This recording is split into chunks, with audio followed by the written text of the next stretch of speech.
ঈদ মানে খুশি, ঈদ মানেই আনন্দ। আর যেহেতু কোরবানির ঈদ, এই ঈদে অনেক বেশি ব্যস্ততা, অনেক বেশি কাজ থাকে, তাই আমি এই ঈদে খুব বেশি কিছু রান্না করিনি। করেছি অল্প পরিমাণে 2 রকম সেমাই আর পায়েস। সকালে নাস্তার জন্য ছিল হাঁসের মাংস, খিচুড়ি। যেহেতু খুব বেশি গরম পড়েছে, অনেক কিছু করিনি। আসসালামু আলাইকুম, সবাই কেমন আছেন? আমি কোরবানির মাংসটা কীভাবে রান্না করি সেই রেসিপিটা আপনাদের সামনে শেয়ার করছি, আশা করছি ভালো লাগবে। মাংস নিয়েছি আমি 8 কেজি।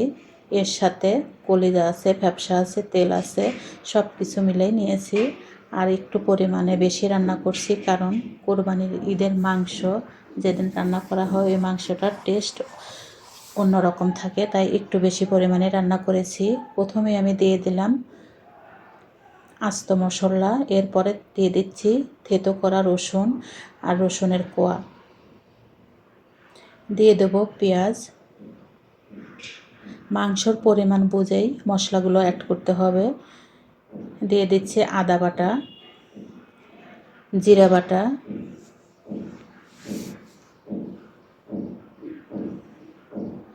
ধনে গুঁড়া,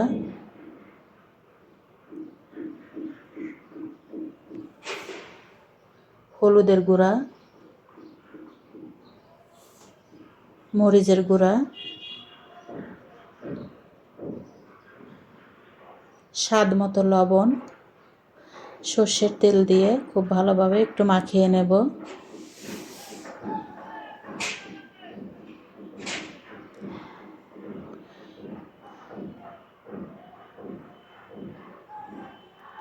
মাখানো হয়ে গেলে আমি চুলায় বসিয়ে দিলাম।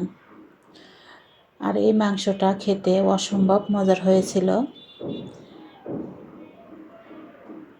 যে যেখান থেকে আমার ভিডিওটা দেখছেন, লাইক, কমেন্ট এবং শেয়ার করে পাশে থাকবেন। আর ইউটিউব থেকে যদি দেখেন তাহলে চ্যানেলটা সাবস্ক্রাইব করে পাশে থাকবেন। আমার মাংসটা প্রায় কষানো শেষের দিকে। আর এই মাংস সিদ্ধ হতে আলাদা করে পানি লাগবে না, এই ঝোলের পানিতে সিদ্ধ হয়ে যাবে। এখন শুধু জিরে গুঁড়ো, গরম মশলা গুঁড়ো দিয়ে নামিয়ে নেব।